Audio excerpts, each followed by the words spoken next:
Okay, welcome everybody. I am super excited to have on the show today Jeff Holst out of Chattanooga, Tennessee.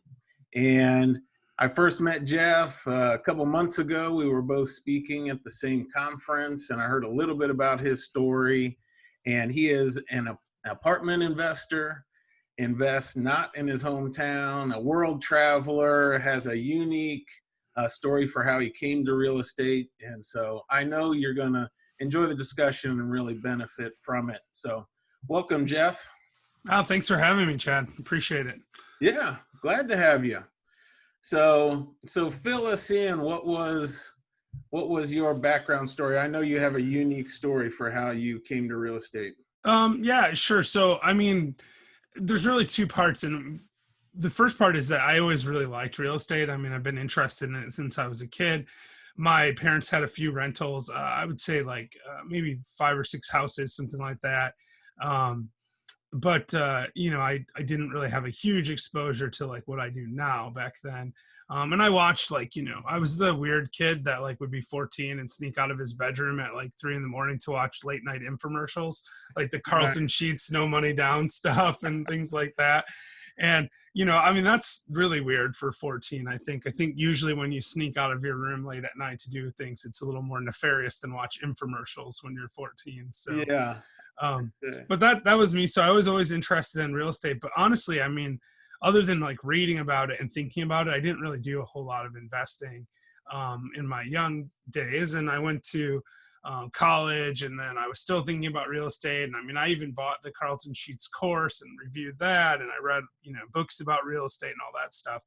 But I just kept going to college. I worked at a 7-Eleven. I went to college during the day and worked there at night.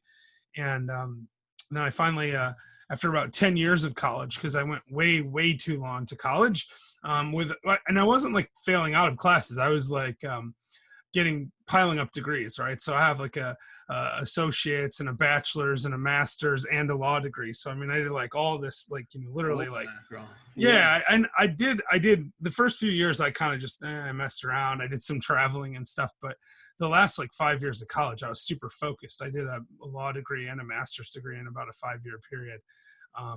Wow. And actually in 4.5 years, and it's 5 years of coursework in 4.5 years actually. So I went through the summers and did all that stuff. But when I was in law school, I met this guy that was he's a partner of mine now, but at the time he was flipping houses to pay for law school, and I was like, man, that's brilliant. I wish I had that kind of motivation. And I did one deal with him in law school. So my first investment real estate deal was a flip that I did when I was in my second year of law school. And I never saw the house. I never went to it. I just put up a little bit of money. And this is stupid, cheap Detroit property. So it was I think we bought the place for $5,000 and we did a double closing and ended up selling it for it was $30,000. So, it was a good return, wow. But we had to escrow a bunch of money to do some repairs, so it was a thing where we made $10,000 or something like that. Which was still great because it was I got basically double up my share of the money without doing anything and without thinking about it, and that kind of gave me the bug. Yeah, it was super great. Of course, my partner, Travis, he's super awesome, and but he doesn't always put deals together like that. That one just happened to work out really well, and unfortunately I happened to get in on a really good one. And then I was going to do more, and, I was distracted. I was in law school, and then I started this little law firm. I joined my dad's firm, and then he quickly, literally within months of me starting working for him, decided that he wanted to focus on business. And he had started a trucking company, and he moved his company to Chattanooga. And so I found myself with a small law firm with just me as an attorney, a few months after law school. And it was okay. We were doing a general practice, bankruptcy, divorce, criminal, a little bit of everything. And I ended up growing the firm, hiring a couple of attorneys, and focusing almost exclusively on bankruptcy. And this was 2007, 2008, 2009, right? Wow. So it was a really good time to be doing bankruptcy work. Yeah. And actually 2008 was really the first half of the year went super, super well for me. I had made this, this is sort of background stuff, but I think it's relevant to my story. I made this list of things that I wanted to see in my life when I was 20. And it was like, the pyramids and the Colosseum and Machu Picchu down in Peru. And I kind of checked all this stuff off my list. And when I was 30 at 2008, I went to Machu Picchu, and it was the last thing on my list. So it was like August of 2008. I was in Machu Picchu. I just finished my, bucket list, if you will. Wow. And I had this law firm. I mean, everything was going really well. We even had a television commercial, right? So like we were one of those guys, right? And I got a voicemail while I was, when I came off of the mountain in Machu Picchu. I listened to my voicemail on a payphone, because this is like, pre like global cell phones. Like I had a cell phone, but you couldn't use it in Peru. And so I'm listening to this voicemail, and it's from this attorney that works for me saying that he's decided to go out on his own and start his own practice. Okay, that sucks, but I'll deal with it when I get home, right? Yeah. And a week later, I got home. I was not feeling well. We'd been swimming in the Amazon, and I thought I picked up a parasite or something. So I went to the med center. They did some routine blood work trying to figure out what it was. And I got a call on Saturday night. Like, this is the first week of September, literally like a week after I'd been back from the Amazon. And they told me I had leukemia, and that my white blood cell count was like stupid high, like 258. It's supposed to be like 4, right? Like, so it was really, really bad. Yeah. Like 4 to 10 is normal, and I was in the 250s. I didn't know anything about leukemia at the time, except for it sounded bad. Right. Yeah. But I did know that my cousin had died of leukemia, and she died a few years before that, and her white blood cell count had gotten up to like 150. So when I heard 250, I was like, yeah, I'm dead. Basically, I accepted it. And I thought, well, a couple things at the same time. One was, man, I should have had a longer bucket list, because I kind of felt like, crossing that last thing off might have been a mistake a week earlier, right? And then the second thing was, I didn't really want to die. I wanted to stay alive, but I had to accept that I probably was going to die. And so I remember my dad came into the ER that night, and he said something like, this is September, right? He said something like, if you live till February, I'll take you to Australia. And I thought, well, that sounds cool. I'd like to go to Australia. But I said to him, I'm just hoping to make it till Christmas. That was my goal right then. That day I was like, I need to make it till Christmas. And, sort of a tangential side note, when I was 17, I gave up on bad days. This was a challenging day, right? It really was. Yeah. But I had made this decision years before. I was never going to have another bad day. And I really feel like I've never had one since I was 17. I mean, this is like 25 years now. Because it was my birthday a couple days ago, and it's literally 25 years. And that day in the hospital, my brother came in, and he said to me, I bet you're having a bad day now. He was almost excited about it. Like, he was like, hey, look, you finally had a bad day. Or something. Yeah. Streak. Yeah. I mean, he has a streak too. That's pretty impressive. My brother hasn't vomited since the last millennium.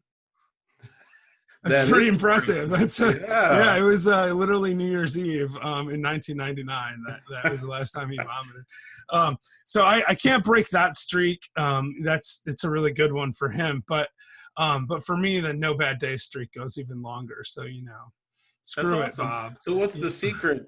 I mean, everybody would love to be able to do that. What's your secret to that?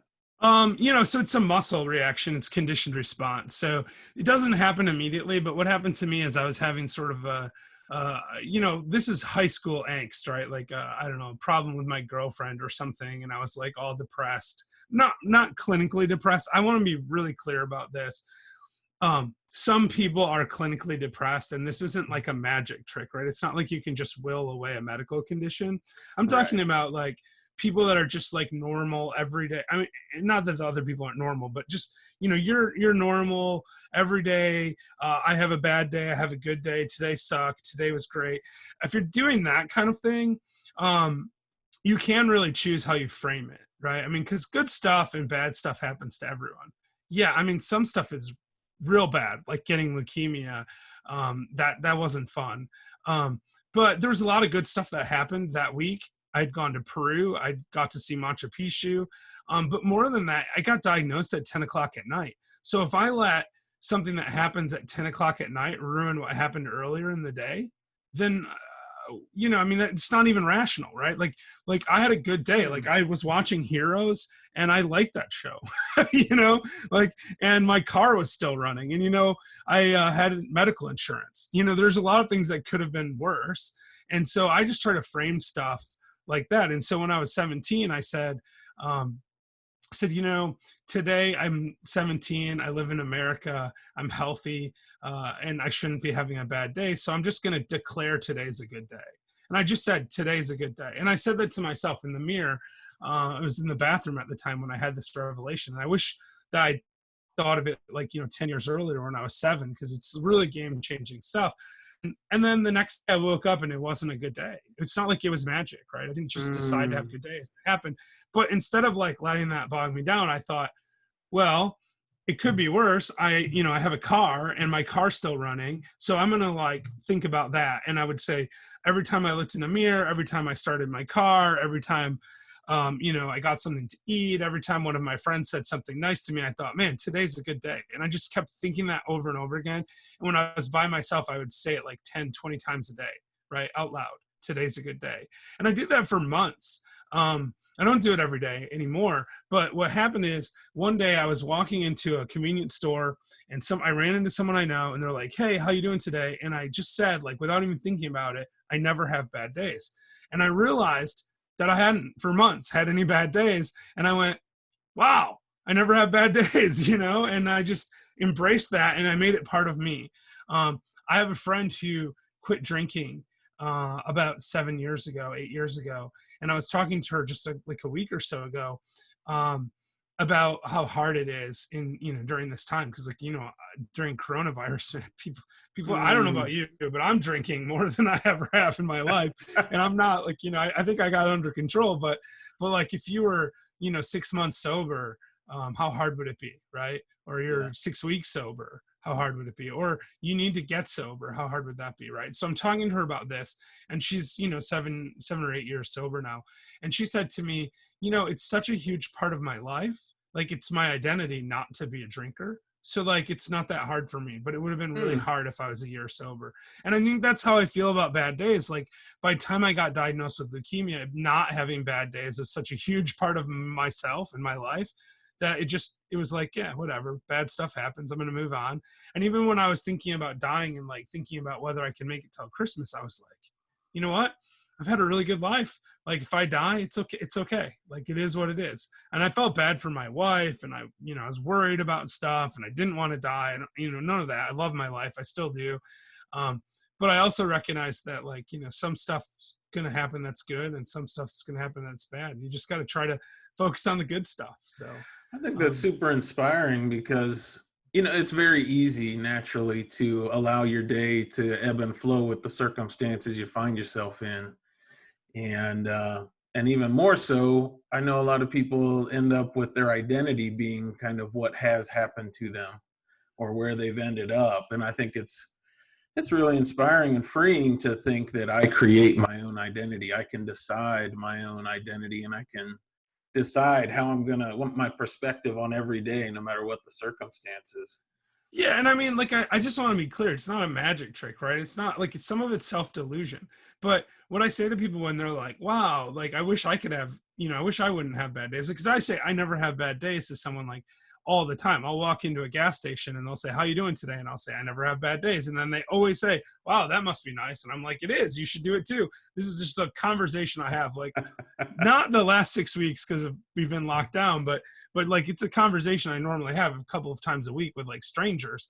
And out of those strangers, there's 2 or 3 responses I hear all the time. And one is well, that's great for you, but it would never work for me. And then the other one is wow, it's that's amazing, but I don't believe you. You're full of crap or whatever. That's not, you don't really, you're just saying that, right? But the truth is, I'm not. I really don't have bad days, and if you hung out with me all the time, you'd recognize that. But the second part is I do have bad stuff that happens to me, right? So, it's not I go through every day and I'm perfectly happy all the time. I'm a human being. I'm not perfect like this, right? But I try to just remember every day that, you know, there's good stuff that happens, and I try to embrace those things. And after a while, it becomes easier. And that's what I tell people. It's like, you know, well, if it works for me, probably work for you too. But the thing is, even if it didn't work, like Chad, if today you said, I'm going to have a good day, and today you had a good day, and then tomorrow you had a good day, and then, you know, the next day you had a good day, and then like 3 weeks from now you had one bad day, you could be like, wow, Jeff, man, like you're so wrong. Like I can't give up bad days. Or you could be like, wow, I had 20 good days and only one bad day. And normally I have half and half or whatever, you know? So I'm like, you know, it's just incremental improvement. So, but, you know, after that, I had even more challenging things happen. It wasn't really just you know, getting sick. It was also like my law firm was falling apart. I told you one of my attorneys quit a week before I was diagnosed.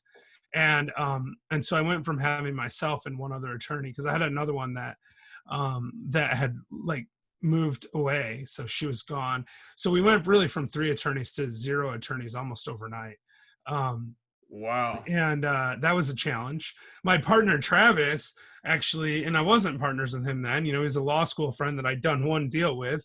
He actually dropped his flipping business at that point and came and worked for me. He's for free when he refused to, you know, take money from me, and kept me so that I didn't have to like lose my law license. Cause, you know, it turns out if you're in the hospital and you're the attorney of record and you don't deal with it, it comes back on you anyway. Like I might have not lost my law license, but it would have been a really big problem, right? Like in fairness, this is important, right? If you represent someone in a legal matter, it's really important to them and to their life that you take care of it, right? Like if you're a criminal attorney and you just drop the ball and they go to prison over something they didn't do, that's a real problem. Or, you know, you mess up their divorce and they lose a bunch of stuff, or if you're doing their bankruptcy and now it gets screwed up and they don't get out of their debt or something, it can be a real problem. So you do need to take care of it. And Travis, you know, he came and took care of all that stuff for me when I couldn't work. But we couldn't take new cases. We couldn't justify it. And we had a lot of overhead. Right, $5,000 a week to break even, and we weren't bringing in any money, and we piled up a bunch of debt really fast. I didn't work for 10 weeks at all, and then maybe another 10 or 20 weeks after that, I really didn't work very much. I was lucky in that the type of leukemia I have is very treatable. If I had been diagnosed a few years earlier, I wouldn't have survived, but they had come out with a new drug that's like a miracle pill. I still take it now. It's like $20,000 a month. Fortunately, insurance pays for it. But it's a 1-a-day pill, and it keeps the cancer away. So, you know, it's like an apple a day. It's, you know, my Gleevec a day, and I'm good. I still have to do follow-ups and stuff, but yeah, I mean, it was bad, and we piled up a bunch of debt, and ultimately a year or so later, I ended up bankrupt. And that was probably harder in a lot of ways than getting sick, because, you know, you get sick and people are like, well, that sucks, you know, sorry that happened to you. You file bankruptcy, it doesn't really matter like what caused it. People are like, oh, you failed. You know, even if they don't say that, you know, they're thinking that, or you think it, right? You think, wow, I really failed. But you have to remember something that made it even worse for me was that I was a bankruptcy attorney, right? So I had to go in front of people I worked with every day and be like, hey, I'm out of money. Sorry, can't do it anymore. And that was really tough. I mean, it really was. But again, I mean, I remember sitting there at the bankruptcy hearing. They do these things where they basically question you to make sure you're telling the truth. You swear under oath that you know, everything's true. And I was sitting there in front of this trustee, and it was a trustee that, you know, I knew reasonably well. Had probably done 100 cases in front of him myself personally. And right before the thing started, he said to me, you know, I'm really sorry you're having to go through this. And, you know, I didn't really, I mean, honestly, like, hopefully he's not watching your show, but he's probably a giant fan because everyone is. But you know, I didn't really like the guy before that. I thought he was kind of a jerk, and he was a really tough bankruptcy trustee. I mean, I know he was just doing his job, but like, he was the one I was like, man, I drew him and I was like, oh, wish I'd gotten a different trustee. It would have been a little bit easier on me. But he was really nice. And he just said, you know, hey, I'm sorry you're going through this. Like, let's just get through it, and you know what to expect. And then we started. And I really appreciated that. And, you know, that day, probably the hardest day since I gave up bad days was that day. because it was like, I knew then I was closing my law firm down. I couldn't do it anymore. I was out. And we were quitting. I was having my wife quit her job, and we were going to go work for my dad. And you don't want to do that. Like, you don't like want to just have to drop everything, move across country and take a job at all. And you definitely don't want to do it if it's working for family. I love my dad, but that was tough too. Right. Yeah. And you feel like a failure. Like, I filed bankruptcy and now I have to go like to my dad and be like, hey, give me a job, like, now granted, I felt like I brought value to his company. I mean, hopefully he thought that too. I think he did. I had an MBA and a law degree, and I had some experience that helped, but I was also sick and he didn't know what was going to happen to me. Like, we still weren't sure if I was going to be okay or not. And so, it was almost like a favor, like, here, you can have this job. And and it worked out okay though. I mean, I told him I'd work for him for 2 years. I ended up there 6. I'm still in Chattanooga now. I was in Michigan before that. Once I started working for him and started making a little bit of money, that's when I got into real estate. I just kind of felt like, I just kind of felt like, one, I don't want to work for my dad forever. So I need a plan. 2, I don't know that I'm going to live that long. Like, I could still die, the cancer come back, whatever. And I want to make sure my wife's taken care of. Like, she quit her job to move. Right. And I said, I need to make sure that if something does happen to me, we have some assets. So I just really got super focused. This is 2010, 2011, when I started investing. So stuff was really cheap. So it was good timing. We started out, we bought a condo in a really nice area outside of Detroit, Birmingham, Michigan. I don't know if anyone's familiar with that, but it's a really nice area. And it was a foreclosure. I bought it with Travis. Actually, I was talking to him a lot then. Still, we're really great friends, and still talk to him pretty much every day. He said, hey, I've got this deal. Like, you want to split it with me? So we bought it for $30,000 cash, $15,000 each. And we still own it now. It's probably worth 120 or something. So who knows, right? With this coronavirus stuff, it's hard to say, but it's rented out. We pay the bills with it. And we just kept buying. And over the next several years, we bought quite a few properties. And then I was able to quit working in 2017. So 7 years. Wow. Yeah. Well, like, was it 17 or 18? I guess it was 17. It was March of 17. My dad was getting ready to sell his company, and they offered me a job at this big corporation that was buying his company. And I thought, I can't go work. I've had enough time working for a small company. Like, there's no way I'm going to be able to work for this big corporation. And so I was like, I got to get out. So I took a small severance. It was like 6 months pay. So, I mean, it wasn't nothing, right? And I said, you know what? I'm just going to do real estate full time. And fortunately, we had, by that point, I think around 50 or so single family and small multis, like duplexes, stuff like that. So we were able to have some cash flow from that to sort of stabilize the income loss. I still make less than I did when I was working, even now, because I made really good money the last couple of years, because as we made more and more and we're growing the company, I was getting higher and higher salary and some higher and higher bonuses. But it's all right, though. It's worth it. I mean, it's 100%. Yeah, it's 100% worth it. Like, I spent all of February in Africa. I went and climbed Mount Kilimanjaro in Africa. That's I get awesome. to go. Oh, it's so hard though. It was like the hardest thing I've ever done. But that was a dream of mine for many, many years. So I was really happy to be able to do that. But like, I travel probably, 15 or 20 weeks a year right now. Cruises, leisure travel, but then also like, conferences. Like we met at a conference, but I do other ones. Right now it's really weird for me. I'm supposed to be in Egypt, right? This minute I'm supposed to be in Egypt. Really? Yeah. And I was going to go with a friend of mine who's 79 years old and has wanted to go to Egypt his whole life. And we were just going to go wander around Egypt together. And I love Egypt. It's great. I've been there 4 times. But it didn't work out. So hopefully, we make it through this coronavirus thing, and I can take my friend to Egypt. And that's right. Yeah, Egypt and so that will be there. Yeah, well, Egypt will, and hopefully the 2 of us will too. But I mean, the thing is, like, the freedom of not having a regular job is huge. I mean, I still have responsibilities. I still have things I have to do. After I quit working, I started focusing on multifamily. So we bought our first apartment complex, a 12 unit in October of that year. So about 6 months after I quit working. The second one was in November of that year. It was a 19 unit. And then we bought a 32 unit in the next March. Wow. And then, and so we just started ramping up, and I did this stuff all with partners, with Travis, a lot of it, but I also started a real estate podcast of my own, the Old Fashioned Real Estate Show, where we just get drunk on old fashions, like bourbon old fashions, and talk about real estate. And my partner in that, Brian, and I, we started buying some stuff in Chattanooga together. So you said at the beginning, I don't invest in Chattanooga. That's actually not 100% accurate. I would say 80% of my stuff's still in the Metro Detroit area. Okay. But I do have, I have some investments here in Chattanooga. I have, so we have 2 apartment complexes, a couple of duplexes, and then we have an office building and a strip mall in Chattanooga. So that's awesome. Yeah, it's been really great. I mean, I love the real estate stuff, but like I told you off air, like my passion is really helping people recognize that, you don't have to have bad days, and that it's possible to use your mindset to overcome an awful lot of adversity. It's not magic though. I mean, it's not like it's all mindset. There's hard work involved.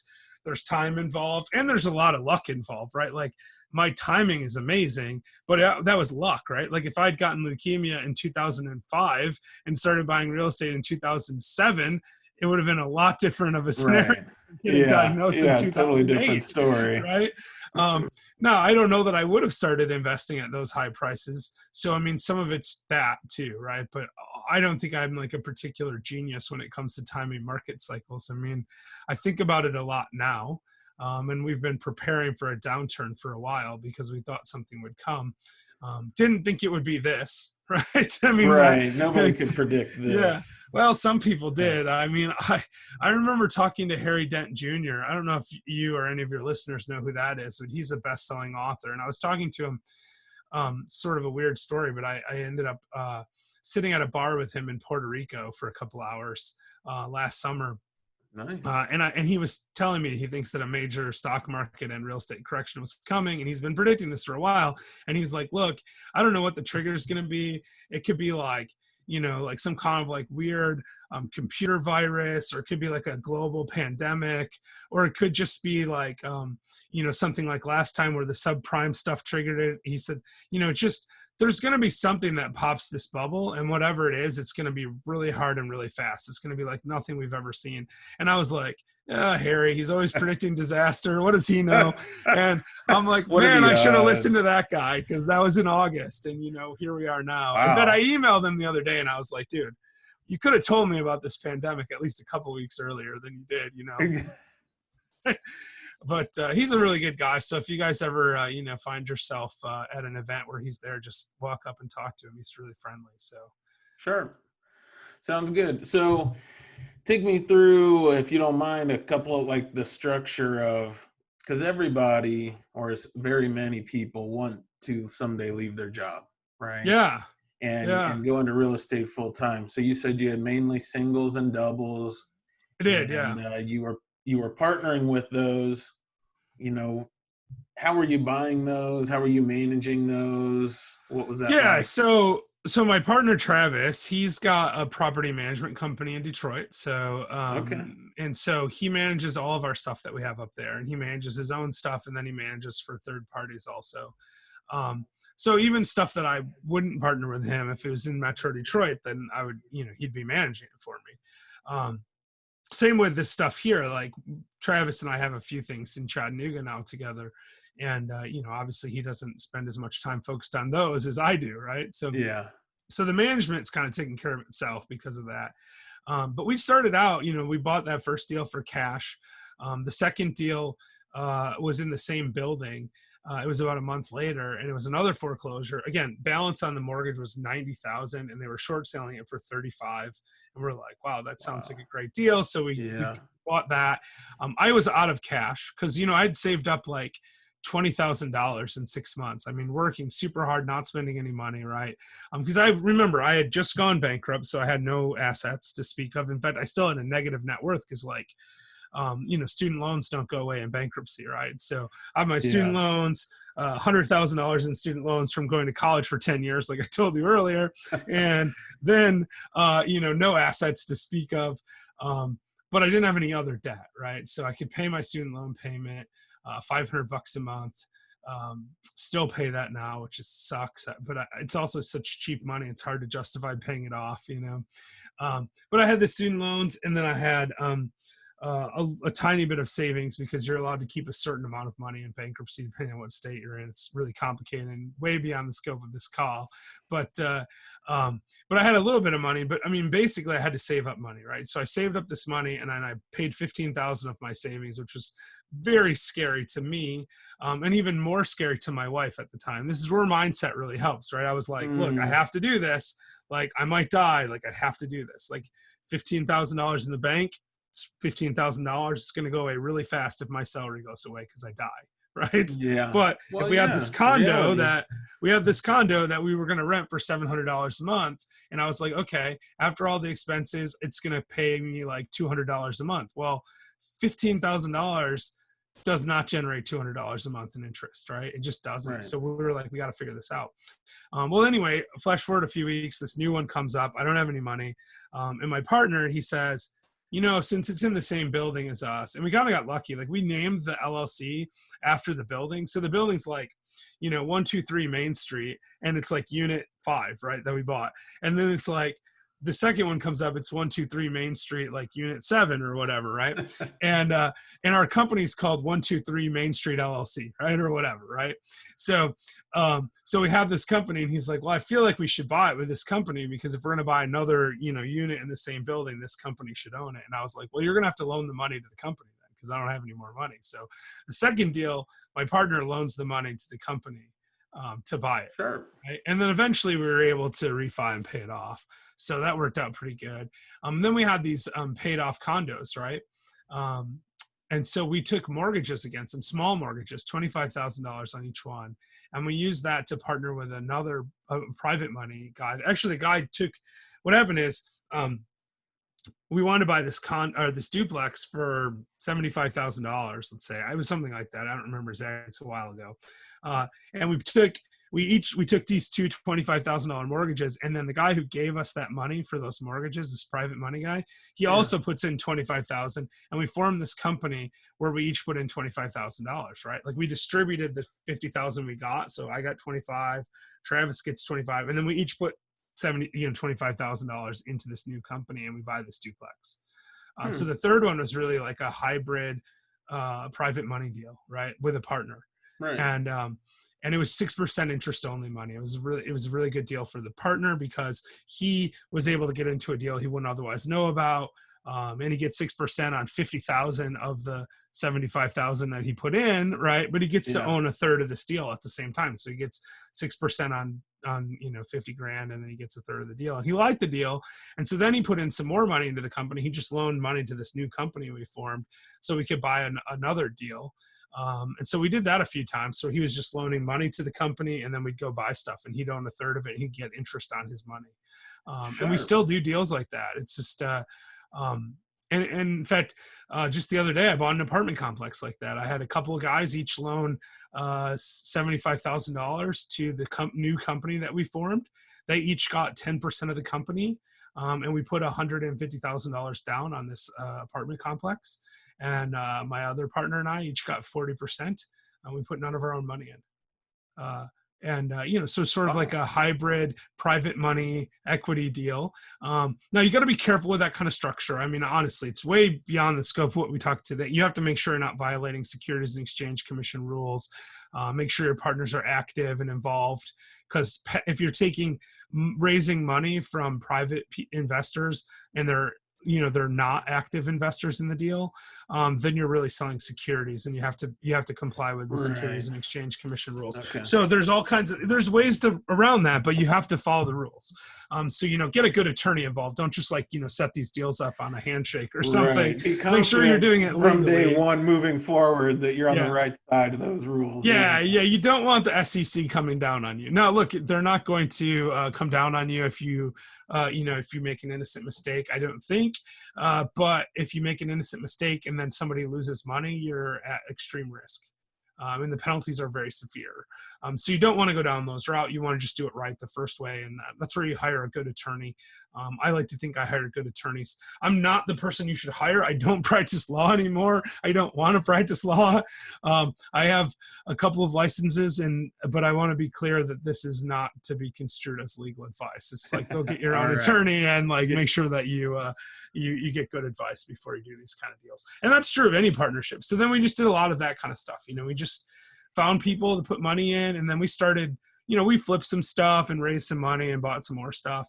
And that's how we got to that, first about 40, 50 units that we had when I quit. Sure. It's a really creative way to do it. Well, I didn't have a choice, right? No credit, no money. So I had to figure it out, right? And, I didn't know at the time. That is good motivation, right? Yeah. Well, yeah. And I thought I was dying, and I wanted to make sure my wife was going to be okay, right? So I was like, I have to do it.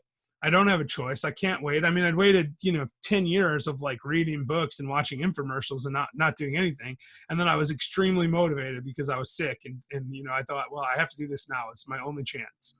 Yeah. And I try to live my whole life that way now, going back to the mindset stuff. It's like, I try to recognize that you do only have one shot at this life, right? It's our last life ever. It really is. And that's a subtle plug for my Facebook group. By the way. There you go. Yeah. But I really think that like it's last life ever, you only live once.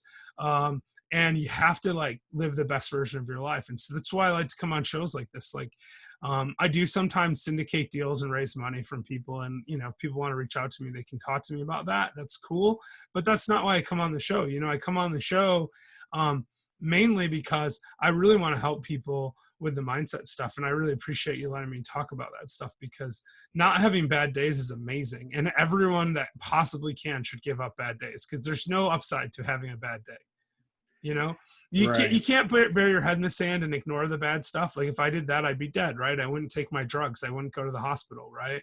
You have to take care of stuff, but you don't have to let that bad stuff ruin your day or your outlook. And it's worked out really well for me, and I think it works out well for people, even if they don't want to be in real estate. It doesn't really matter. Right. But I think, our mindset affects everything. Too often we talk about it like, I hear people talk about it in business, at least, like, well, I'm just enduring until I make it, or I can put up with this for this amount of time. And if we have a bad outlook in business or a struggle with business, that's going to affect our family life. Just like if we're struggling in our family life, that's going to affect our business. Oh, it definitely does. Yeah. If we can control our mindset, I mean, that affects everything. That affects our personal life, our business life, whatever we're involved in. So I think that's huge to be able to control that. Yeah, no, I mean, I completely agree. And like, it's not, again, it's not like it's always going to be perfect. Your mindset's going to vary from day to day, from week to week, from minute to minute. Some days I have days where I'm just like, man, this day is a lot harder than it should be. I don't let it ruin my day, but even if it's not bad stuff happening, some days you wake up on the wrong side of the bed and you're just kind of in a crappy mood, and you just got to power through that stuff. Having a morning routine can really help. I've been really bad about this since we've been in coronavirus, but I try really hard to make, gratitude a part of my morning. Like wake up in the morning, think positive things. Sure. The mantra of saying I never have bad days is really helpful. So if I feel particularly grumpy, sometimes I just have to remind myself that I'm the guy who doesn't have bad days. And then I come on shows like this and tell everyone I never have bad days. And then I don't have a choice, right? Because it's stuck. Like if I have a bad day, then people are going to laugh at me. So, so if you can't be super public about it by coming on Chad's show and telling everyone you don't have bad days, you can at least tell your friends and family. You've decided to give up bad days. It's a powerful motivator, that social pressure. It works both ways though. Sometimes people don't believe you and you have to like power through it. Like if I said to Chad, I don't have bad days, and he's like, that's crap, you're lying, like, well, yeah, I could see you're going to get opposition real quick. Yeah, you do. Yeah. It's especially when you're like, oh yeah, you had a bad day yesterday. And you're like, yeah, but that was yesterday. I don't do that anymore. I gave it up today. Your spouse or kids or family might be like, you're crazy. That's not how it works, but it is actually how it worked for me. On a related note, I worked with my father off and on for years, and he had a habit of when, people, he would see them and they would ask, how are you? Or how you doing? And he would say, I'm great, wonderful, outstanding, couldn't be better. Every time somebody asked him how he was doing, that pat answer. And not only, I worked with him, I knew whether it was circumstantially a good day or a bad day. Sure. But you could see his spirits get brighter when he said it. The person he was talking to, they were more upbeat when he said it. And the words we say matter. No, they definitely we put do. in our head matter so much. So we shouldn't. Yeah, I mean, I always look at it this way. It's like you point yourself where you want to go. You might not hit the exact spot, but you're much more likely to end up in a positive place if you aim at positive things. And if you start saying positive things, that's one way of like sort of steering the ship. Because like your brain is going to think what it thinks. But if you are forcing certain thoughts into your head more often than not, it's going to change the way you think. It will do that.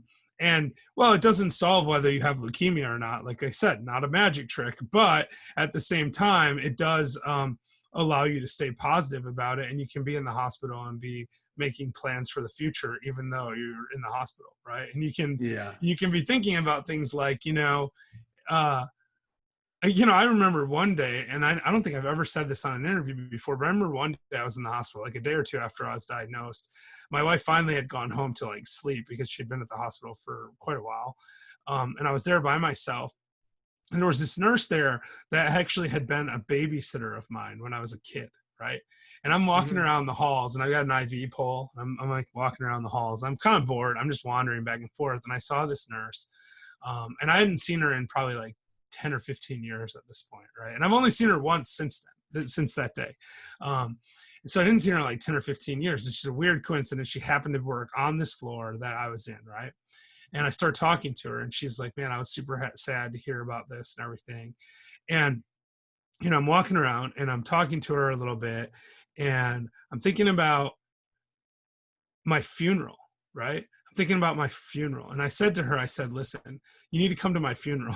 So I said to her, that's where my mind was, right? And she's like, oh, you need to not think about that. Like, it's really important to be positive while you're going through this. Cause and this is before I was diagnosed. We knew I had leukemia. We didn't know what kind, right? We didn't even know like what's going to happen next. And she's like, you need to be positive. Like, people have a better attitude if they're positive. And I'm like, no, I'm positive.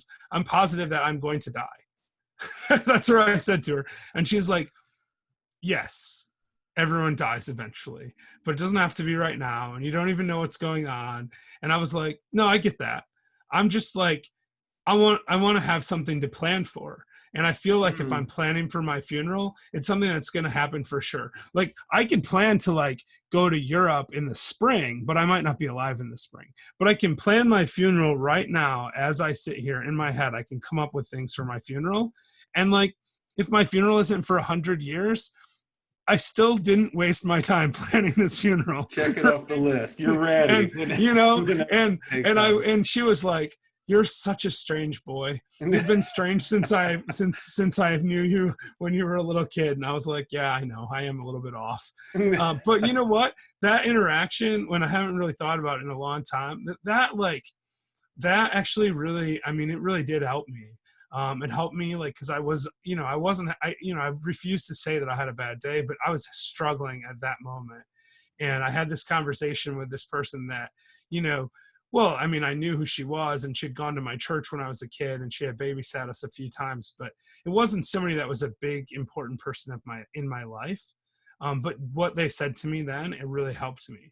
And I think that's where where words do matter, right? Like when you talk to people, it's not just about what happens to you. Like, when I say to someone at the gas station, I never have bad days, they may or may not be impacted by that, but they might be.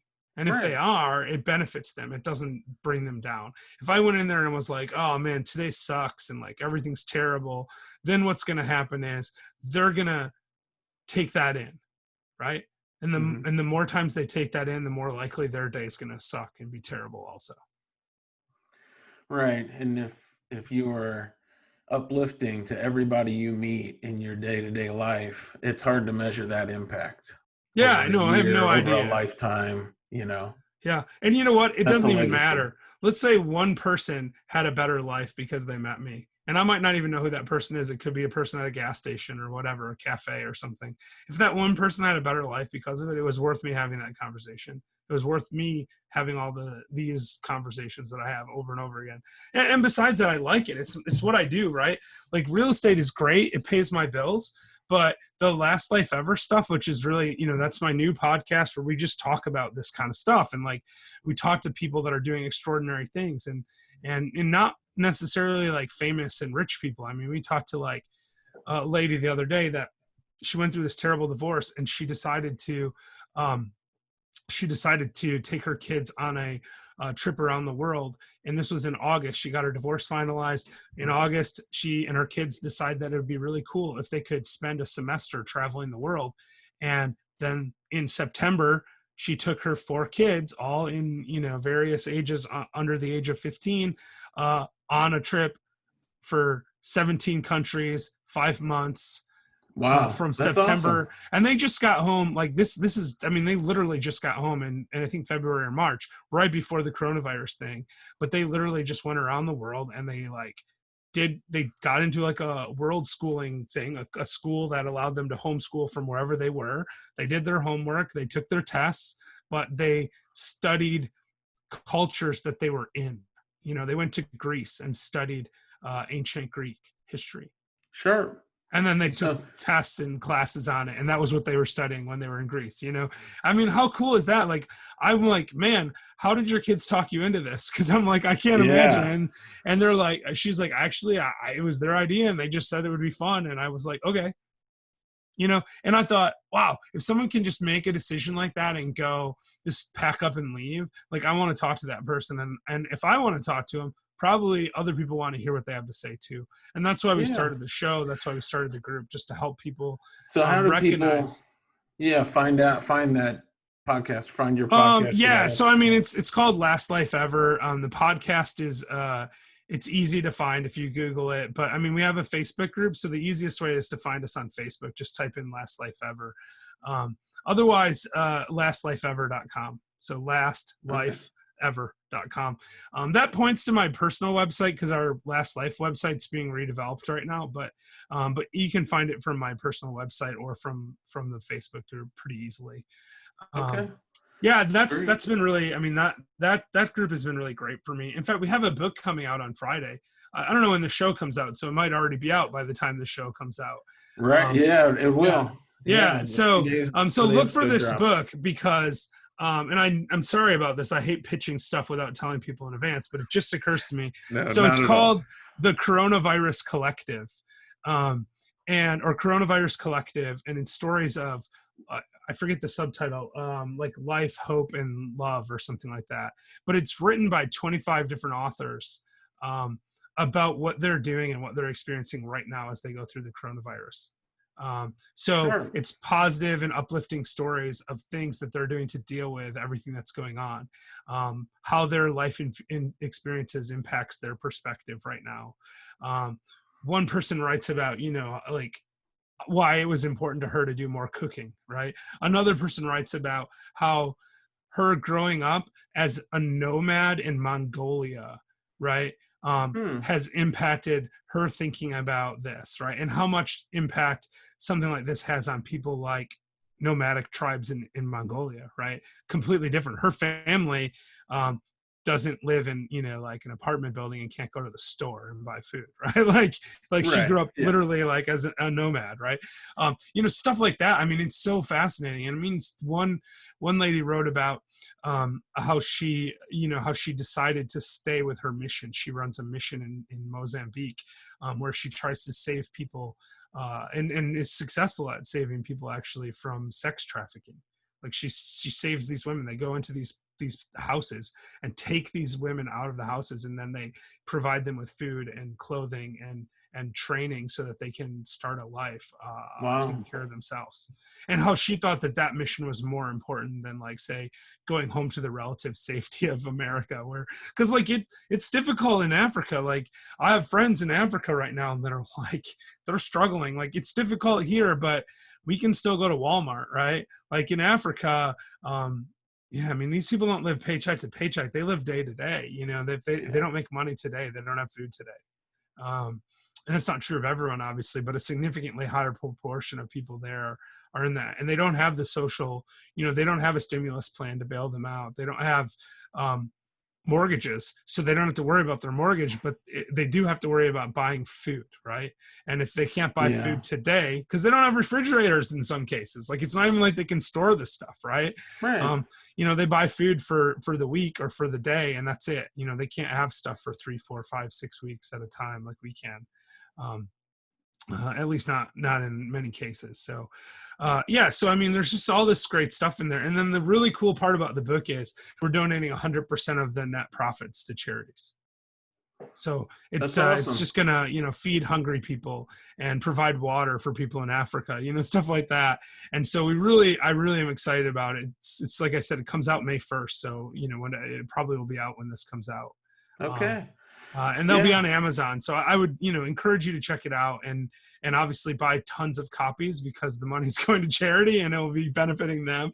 And so that's something I've been working on, actually. And that's really helped me mindset wise, because I kind of was in a funk for a few weeks. You know, like I said, I was, you know, maybe drinking too much and eating too much and not working out enough and not getting as much work done as I wanted.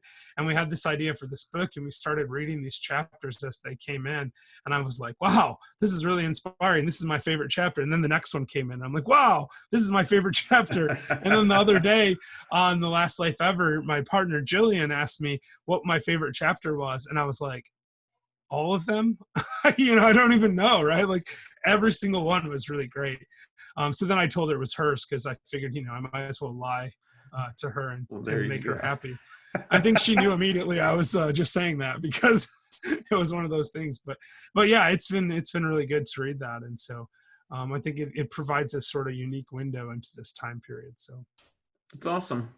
Well, I encourage everybody to check out the book. It sounds great. Sounds like it'd be inspiring to the reader, and knowing that all the proceeds go to charity and will make a difference there too. Yeah, I'll definitely try to get one for you, Chad. So, hey, you can have one. Sounds good. So I appreciate you coming on today. I know everybody's going to benefit from your insights and just ideas about how to control their perspective and have a good outlook, and knowing that will affect every aspect of their life. So I appreciate it, Jeff. Yeah, thanks for having me on. I really enjoyed it. Yeah. And for everybody listening, I'd encourage you to really take to heart what Jeff's talked about and look at your perspective day to day, and really make sure you are taking control of your perspective, having a good outlook, being positive, working towards your dreams and goals, and always continue to build your dream life one door at a time. So thanks again, Jeff, and we'll talk to you soon.